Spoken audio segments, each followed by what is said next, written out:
Well, it's a matchup that coulda, shoulda, woulda, might have been a big deal conference game had the Pac-12 not imploded a few years back. Instead, with undefeated Cal coming to Snapdragon Stadium on Saturday night, it's gonna be a non-conference affair. Steve Perez, Louis Weiner here, Aztecs All In, and Louis, probably not all that healthy to chew on the bitter tea leaves of what might have been, and instead focus on how the Aztecs may fare against a 3-0 Cal team with a sensational freshman quarterback in Jaren Kiawe Sagapulatele. Yeah. Hey, Steve. Aztecs get set to honor their 2015 championship team, while this year's team goes up against, as you said, one of the best young quarterbacks in the nation. Well, there was a last little saying I gotta say about all those schools, the admins, and the other assorted big cheeses about how they all fled the Pac-12 for the big chonks of green cheese. It's this.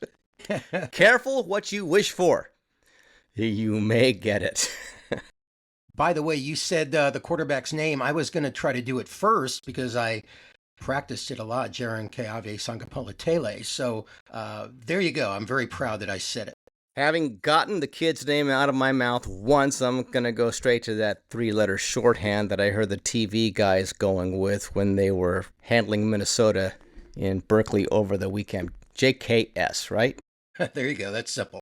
The odds makers not giving the home team much of a chance in this one. I saw one book that made the Bears early 17-point favorites. It's down to 12.5 last I checked, and it's probably based off of a couple of things, Louis. Primarily the Aztecs' performance against Washington State when they managed only 13 points against the Cougars, who then scored 36. And then last weekend, doing some scoreboard checking, Washington State goes out to Denton, Texas to play North Texas of the American Conference. The Mean Green finds pay dirt numerous times in a 59-10 thrashing of the Cougars. The home team led 42-3 at the half, Louis. Oof. Yikes. If you happen to go onto the Aztec Mesa forum during that game, you can imagine the Aztec fans following that game were not very happy seeing how North Texas was running up the score on Washington State. And meantime, though, we have Cal, part of the ACC, along with Stanford, and these are supposed autonomous 4 conference teams in conferences. 17 teams in that conference, I think, if I counted correctly.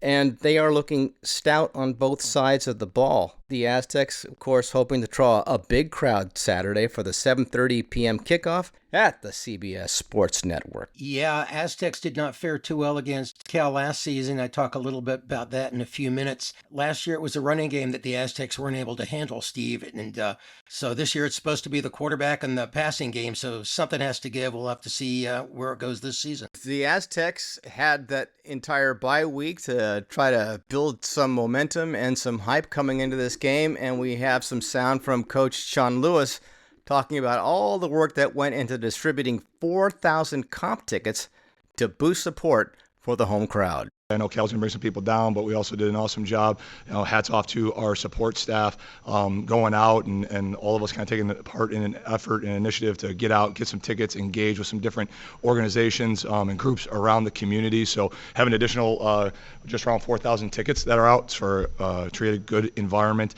on Saturday night. So need all of Aztec Nation to come out and support. Going to be a great one. All right, went out and did some school last week during the bye, got some chem class in, got some stats class in. To encourage our students to come out as well. Tickets on me, and then also we're giving away some sweet shades as well. So students, if you would, come out. We can wear our shades and have a good evening. Hoping for Aztec Nation to respond the same way our team's going to respond, right? And the feedback's been great. I mean, we've, again, like 4,000 extra tickets that have gone out because of the initiative through the work of ticketing, marketing, our support staff going out. Like I know those numbers to be true. Obviously getting out on campus and knowing and understanding that every single student can come for free. I was championing with the students. I mean, the stadium can hold just over 32,000 people. We have 35,000 students that go to school here, right? It should be standing room only like it was in that chemistry class that I went to where there was only 500 seats, but there was over 500 students in that building, in that classroom. I just think it's for the students in particular, right? Like I think part of the collegiate experience is going to the athletic events, right, and being tied together as a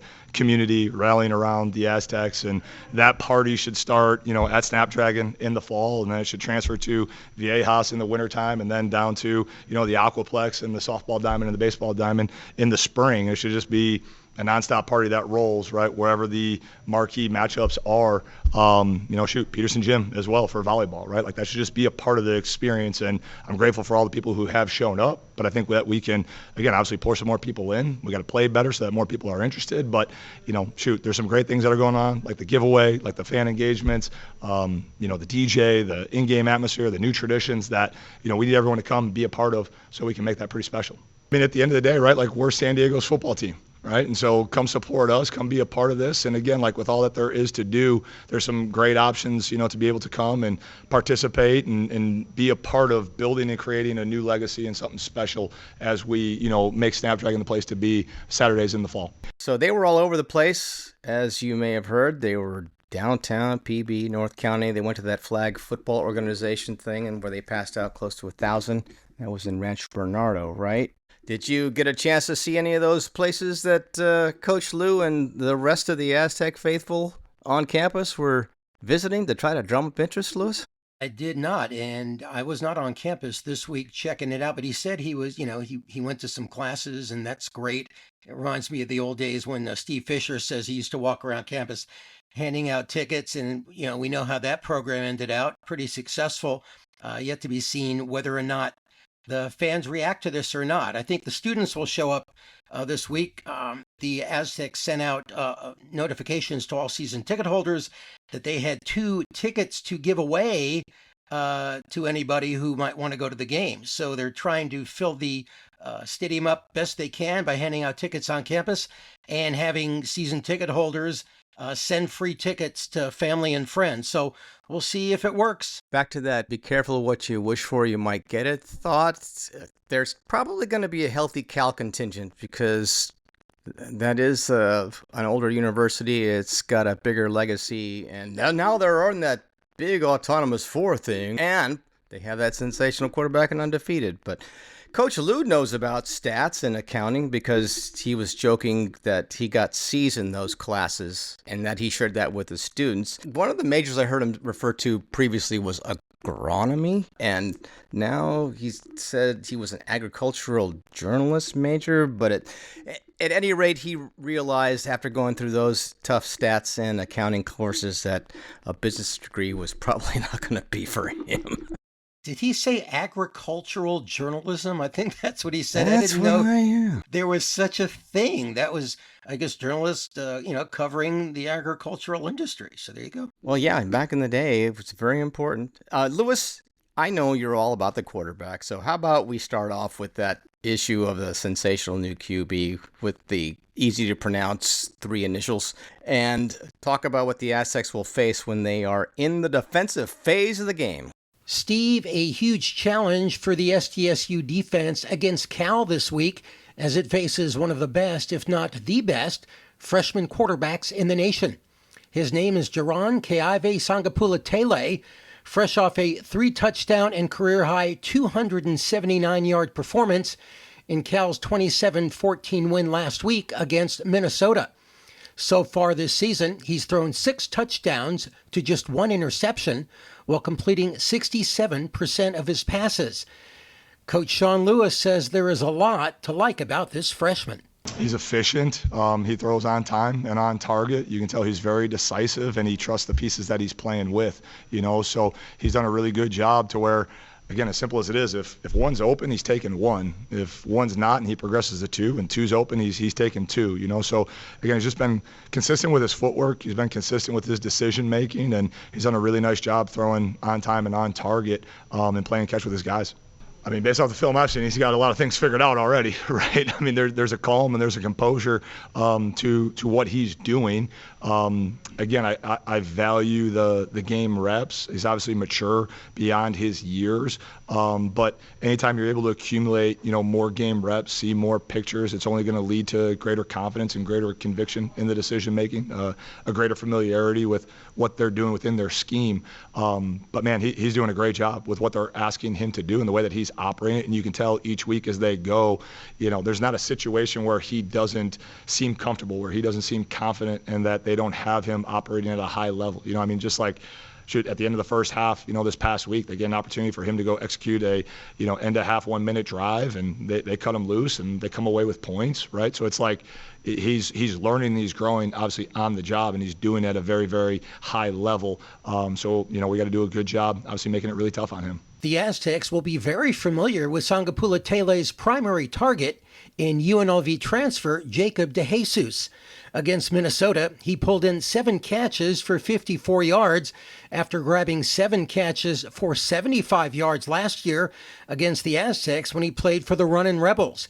The Aztecs lost to Cal in Berkeley 31-10 last year in a game that wasn't really that competitive.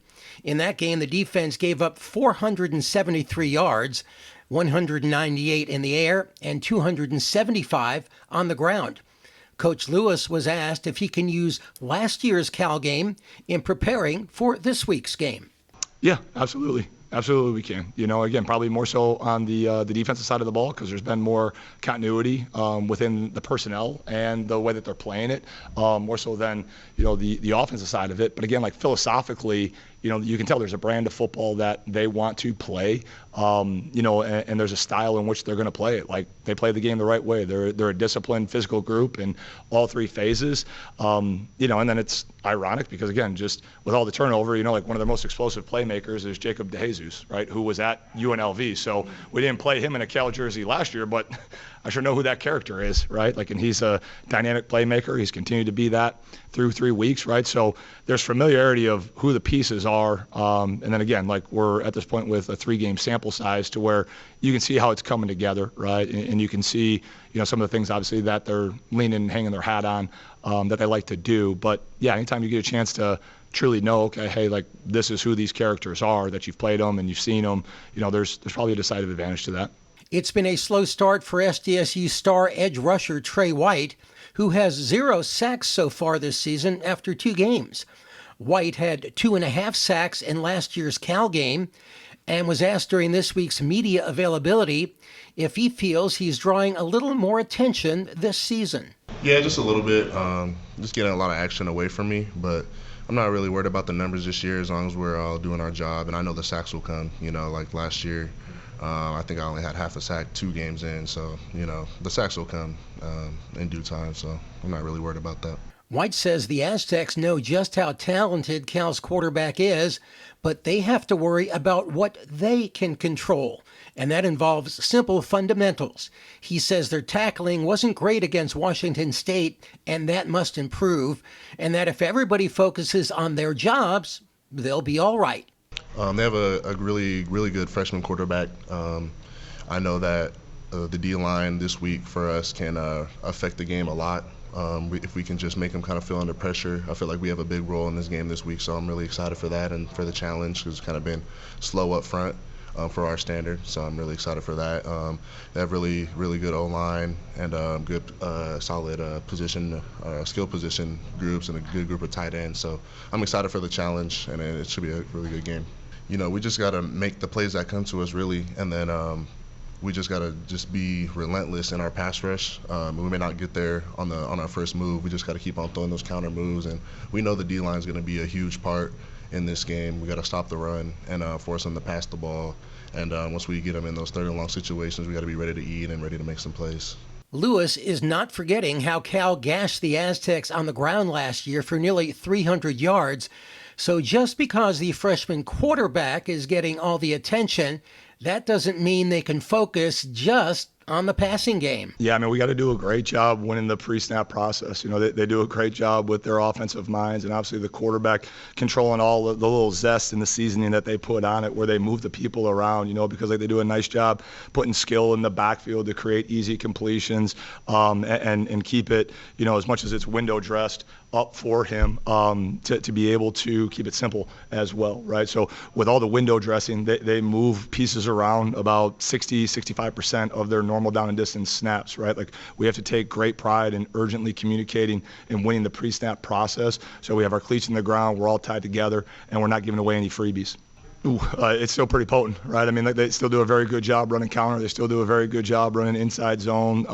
They've done a great job. Even though they lost some key pieces, as you alluded to, right? They've done a nice job going and replacing those pieces as well. There's a lot of new faces that we did not play, particularly offensively, on their roster. But again, with the offensive minds, the way that they've come together, the way that the staff has put the pieces in place, like we got to do a great job taking away the running game. So it's all equally important. They're a dangerous team, that has proven that they can beat teams in a multitude of ways, and you got to go earn it each and every single snap. Despite defeating the Aztecs by 21 last season, Cal coach Justin Wilcox says the Aztecs have their full attention this week. They're going to play they're coming off a bye week, so I'm sure there's going to be some things that we have not seen on tape. They're going to play hard. He knows he's a very, very good coach. Defensively, they got kind of a four-down structure. They play aggressive. They're going to come at you. So their kicker's really good. They're very aggressive in their punt rush. So they're an aggressive football team. They're going to be well coached, and they have good players. So they have our full attention. White says he spent the bye this past weekend watching a lot of both college and NFL football, and that includes Cal's win over Minnesota. So what did he learn while scouting the Golden Bears from the comfort of his couch? Yeah, so Minnesota kind of runs a similar defense to us. So I was kind of watching what worked for them and what didn't. And I know that if you give that freshman quarterback for Cal time, he'll dot you up really, really well. So that's why I'm honing in on the defensive line being a big part of this week. If we can kind of put pressure on him and kind of get in his face a little bit, kind of get him off his target, off his first little read, or just anything to affect him, I feel like we will have a big impact, and that'll help the game for us tremendously. So, Steve, for the Aztecs, this is their only game this year against a Power 5 opponent who they lost to by 3 touchdowns last year. So they'll be focused and ready to go, but will it be enough? Louis, for the Aztecs' part, they started the season wanting to run the dang football, and they have had some success in the early going. Lucky Sutton, leading rusher in the Mountain West, 25th in the FBS to this point. If he can maintain that pace against Cal and the other running backs can contribute, it would be a big help. Here's Coach Lou and running back Lucky Sutton on the Aztecs' run game. Not so much keep away, right? I mean, I think it's going to be a 4-quarter fight, and the way that we're going to attack one another is probably going to be pretty similar in a lot of ways, right? We're going to look for the soft spots. I think both of us know that we got to do a great job winning the one-on-ones, however you create that, whether it's run or pass as you go with it, right? But, again, as you look at us as we're evolving, the strength of who we are and what we're doing is obviously running the ball. So that's a piece of who we want to be. We're not going to shy away from that as we go. And, we'll lean on the strength of our club as we continue to develop the other areas as well. Yeah, it's going to help a lot. It's definitely going to help the defense, having them stay off the field, but also just open up our offense as a whole, open up the pass game. So it'll definitely help a lot. Yeah, they have a physical defense, but I feel like Minnesota got the opportunity to run the ball, so I feel like we can do that as well. So make sure we establish the run this week. But the Cal defense will be the stiffest challenge to date. They've limited opponents to 10 points a game. They have an opportunistic secondary with aggressive corners who blanket defenders. They have 3 interceptions on the season. In watching part of that Cal game against Minnesota, Lewis was impressed with the play of their linebackers. Junior Cade Uluave actually missed the first half of that game for a targeting call the week prior, still ended up as the team's second leading tackler. The lead guy against the Gophers, Lewis, number 41, Luke Farrelly, a redshirt freshman out of Carlsbad High. Cal runs through a lot of defenders, which means it has some depth. I count 27 Cal defenders who have appeared in all 3 games. So the Aztecs can expect a bunch of fairly well-rested different hats out there on the field throughout this game. They are a fundamentally sound group, according to Lewis. Their DBs will play that tight coverage when man-on-man, and they will stay in their lanes otherwise. Coach Lou says Aztecs offense is going to have to answer the call with its best effort. Now, still, that Cal-Minnesota game was a tight one, as Lewis expects this one to be. That game turned the Bears' way for good following a late muffed punt, Lewis. And so far, the Aztecs have not turned the ball over this season. Here's Coach Lewis on the topic of valuing the football. We have a simple phrase that ball security is job security, right? Like the kids and mine, right? Like it's so important they name the game after it. So it's always a priority for something that we do. Our kids have done a great job, obviously making that a piece of who we are. And over the long haul, there's a few, key statistics that you can point to, not to oversimplify, this beautiful game, but like if you win the turnover margin for the course of the season, generally speaking, you're going to have good success over the long haul, right? And that's critically important in this game. Very opportunistic defensively on their side, right? Generating turnovers. Number 5, their corner does an unbelievable job. There's been 3 games. He's got 3 interceptions. He's very ball aware and very opportunistic. And when he gets his hands on it, he usually, does a good job securing and finishing those, right? So we got to do a good job within the run game, obviously not fumbling it, within the throw game, evaluating the timing and location of the throws so that we can win the turnover margin and come out positive in that regard. And with all that talk about Cal's QB, the Aztecs quarterback position perhaps a bit overlooked this week, maybe that's not a bad thing. Coach Lewis says the bye week was an opportunity for Jaden Denigal to get some extra time in, get into the Fowler Center early, look at this week's opponent, get some additional coaching. His stats are not as gaudy as Sagapulutele's. Aztecs will be looking to break some big plays of some kind on offense, I would expect, Lewis. Chonk plays, if you will. They had plenty of those in Game 1, just one really big one against Washington State on 4th down on their opening drive, and then not much after that. A couple of final notes mentioned above how Cal took over the game against Minnesota with that late turnover on the muff punt. So phase 3 of the game, special teams also a key in this one. Aztecs place kicker Gabe Placencia did not have an opportunity to attempt a field goal against Washington State, while Cal has 2 solid place kickers who scored against Minnesota. One from longer range, they haven't missed one yet this season. In the realm of controlling the controllables, giving up 15-yarders on personal fouls also a point of emphasis. Basically a matter of the offending player resisting the impulse to respond after the whistle. White says the Aztecs try to learn from viewing other teams' mistakes and not let the refs get into the game, which is easier said than done sometimes in a game where the other side can instigate without being caught. But with football being a game of real estate, giving up 15 yards of field position to your opponent without them running a play, that definitely ranks right up there with one of the sillier mistakes that any good football player can afford to make. Steve, one of the most successful Aztec teams in recent memory, will be honored at Snapdragon Stadium this weekend.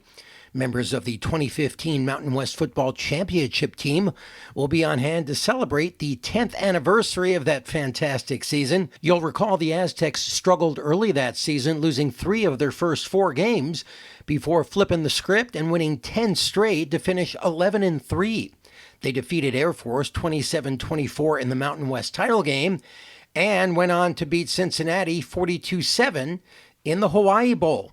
9 Aztecs earned all Mountain West honors that season, with Donnell Pumphrey winning Offensive Player of the Year, DeMonte KZ Defensive Player of the Year, Rashad Penny Special Teams Player of the Year, and Rocky Long Coach of the Year. Both Pumphrey and Long will serve as honor warriors for the game, leading the Aztecs into the stadium and onto the field against Cal. Here's Pumphrey trying to pump up the Aztecs faithful. Hey Aztec Nation, this is Donnell Pumphrey. I'm your Honor Aztec Warrior this week. I'm excited to be back with my boys as we celebrate our 2015 Mountain West Championship team. Come out and support us at Snapdragon September 20th as we take on Cal. I know you guys remember the last time we played Cal. See you there. Go Aztecs. Fight on. Steve, those were the recent glory days for the Aztecs football team as they made 10 straight bowl appearances with Long as head coach. Here's hoping having that championship team on hand will help spur the Aztecs to great success this season. Yeah, I've seen reference to this new conglomeration as the Autonomous Four. I think that the Aztecs and the rest of the Pac-12 are kind of hoping to insinuate the re-emergence of the Pac-12 as part of the P5. I don't know what the big boys are going to do next year when the Pac-12 reformulates. That's something for future yous and me's and Ricks and Mortys to figure it all out. But yeah, that's the matchup. Looking forward to seeing it on the playing field. The one thing that I did see about the series is that the home team has won in the 6 prior times these teams have met up. So the Aztecs do have that going for them. Well, you look at UCLA, right? Moving over to the Big Ten and not having any success. They fired their football coach this week. And you wonder if they have regrets. And at some point, they might want to come back. But they're making so much money in the Big Ten, it's kind of hard to believe that would ever happen. But got to go back to that whole idea about the student athlete and then the amounts of money that are coming from the TV networks and the big contracts, and then what all the student athletes have to go through now to make these new meetups at the other side of the country. And say, that's all you got to do is say, it's a data point to me. I think we're done here, though. We will wait for the game, Lewis, right? Yep, looking forward to it, and we will see you after the game against Cal this week. Thank you for listening. Please follow or subscribe wherever you listen to your favorite podcasts. You could also drop us an email, aztecsallin@gmail.com. You could also follow us on the X for late-breaking Aztec news, Aztecs_all_in. So until next time, for Steve Perez, I'm Louis Weiner. So long.